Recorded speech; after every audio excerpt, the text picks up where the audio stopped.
কথায় আছে রাখে হরি তো মারেকে, ঠিক তেমনই এক আশ্চর্য দৃশ্য দেখা গেল পূর্ব বর্ধমানের জনপ্রিয় চুপি পাখিরালয়ে। দীর্ঘ কয়েক বছর ধরে কচুরিপানায় ঢেকে থাকা এই মনোরম পর্যটন কেন্দ্র হঠাৎই যেন ফিরে পেয়েছে পুরনো প্রাণচাঞ্চল্য। প্রকৃতির খেয়ালেই এবার কচুরিপানা সরে গিয়ে নতুন প্রাণ ফিরেছে ছাড়িগঙ্গা বিলে। চুপি পাখিরালয় রাজ্যের অন্যতম আকর্ষণীয় পর্যটন কেন্দ্র। বিশেষ করে শীতের মরশুমে অসংখ্য পরিযায়ী পাখির আগমনে এই এলাকা যেন হয়ে ওঠে পক্ষীপ্রেমীদের স্বর্গ। কিন্তু গত কয়েক বছরে সেই রূপ হারিয়ে ফেলেছিল চুপি। বিল জুড়ে কচুরিপানার দখলের কারণে কমেছিল পরিযায়ী পাখির সংখ্যা। কচুরিপানার কারণে নৌকা মাঝিদেরও দারুণ সমস্যার মুখে পড়তে হয়েছিল। স্থানীয়দের অভিযোগ, বহুবার প্রশাসনের কাছে আবেদন জানানো হলেও কোনো উদ্যোগ নেয়নি কর্তৃপক্ষ। শেষমেশ নিজেরাই চাঁদা তুলে কচুরিপানা পরিষ্কারের কাজে নেমেছিলেন মাঝিরা। কিন্তু এবারের দৃশ্য একেবারে অন্যরকম। টানা বৃষ্টিপাত ও প্রবল হাওয়ার দাপটে নিজে থেকেই ভেসে গেছে কচুরিপানা। এখন বিল জুড়ে আবার দেখা মিলছে পরিষ্কার জলের, আর সেই সঙ্গেই ফিরছে প্রকৃতির পুরনো ছন্দ।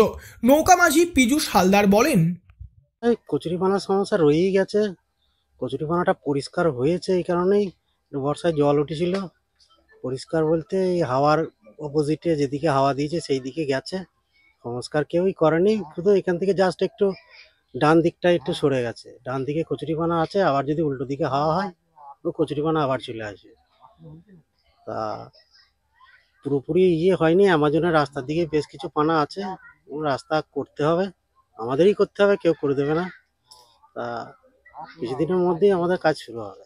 ইতিমধ্যেই দেখা মিলছে বিভিন্ন পরিযায়ী পাখির। অসপ্রে, গার্ডওয়াল, রেড ক্রেস্টেড পোচার্ড সহ নানা প্রজাতির পরিযায়ী পাখির দেখা মেলে এই জায়গায়। নৌকা মাঝিদের মুখেও ফিরেছে হাসি। আগে যা পানা ছিল সেই পানাটা এখন জল বেরিয়ে আবার অন্য সাইড দিয়ে গিয়েছে। আমাদের এদিকে তো এখন পরিষ্কারই আছে, তবে কিছুটা আছে ও যেটুকু আছে অসুবিধা হবে না। মোটামুটি আমাদের ওটুকু দরকারও আছে, নাহলে পাখি থাকবে না। আবার পুরো পরিষ্কার হয়ে গেলে ওই আমাজনে এখন মোটামুটি পরিষ্কার আছে। এখান থেকে মায়াপুর যে রোডটা যাওয়া হয় ওটা এখন ক্লিয়ার আছে, অসুবিধা নেই। তবে টুরিস্ট এবারে আসতে পারে বেশি, কারণ পুরুষস্থলে পাখির ছবি এবারে ভালো হবে। যারা ছবি তুলতে চান তারা মোটামুটি যোগাযোগ করবেন। মোটামুটি 2-3 বছরের আগে যে ছবি হয়েছে সেই ছবি এই বছরে হতে পারে। পানা পরিষ্কার হওয়ার জন্য কি পাখির সংখ্যা বাড়বে? হ্যাঁ, পানা পরিষ্কারের জন্য পাখির সংখ্যা বাড়বে। শেষ পর্যন্ত যদি এইরকম পরিষ্কার থাকে তাহলে কি পর্যটক বাড়বে বলে মনে করছেন? হ্যাঁ, এরকম পরিষ্কার থাকলে পর্যটক বাড়বে, তারা ঘুরতে পারবে। তো আর আগেবার ঘুরতে পারতো না। আর পাখির ছবি যে পাখিগুলো ধারে বসছে সেই পাখিগুলো তো পেতাম না।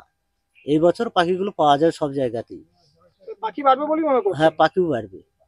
তাদের কথায় বছরখানেক আগেও যেখানে জল দেখা যেত না, এখন সেই বিল আবার আগের মতো ঝকঝকে। নিশ্চয়ই এবার পাখি আসবে অনেক। তবে সমস্যা পুরোপুরি কাটেনি। ছাড়িগঙ্গার ভিতরের কিছু অংশ এখনো কচুরিপানায় ঢাকা। মাঝিরা জানিয়েছেন অচিরেই নিজেরাই সেই অংশগুলো পরিষ্কার করবেন। তবে আশঙ্কা একটাই, আবার যদি হাওয়ার দাপটে পানার সামনে চলে আসে তাহলে ফের শুরু হবে বিপত্তি। স্থানীয়দের দাবি, জেলার এই গুরুত্বপূর্ণ পর্যটন কেন্দ্রের রক্ষণাবেক্ষণে প্রশাসনের নজরদারি একান্ত প্রয়োজন। একাধিকবার আশ্বাস মিললেও কচুরিপানার সমস্যার স্থায়ী সমাধানে এখনো কার্যকর পদক্ষেপ নেওয়া হয়নি। তবে আপাতত চুপির আকাশে ভাসছে আশার রং।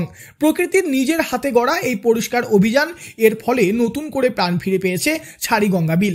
এবছর পাখি এবং পর্যটকদের সংখ্যা ব্যাপক হারে বাড়বে বলেই সকলে আশাবাদী।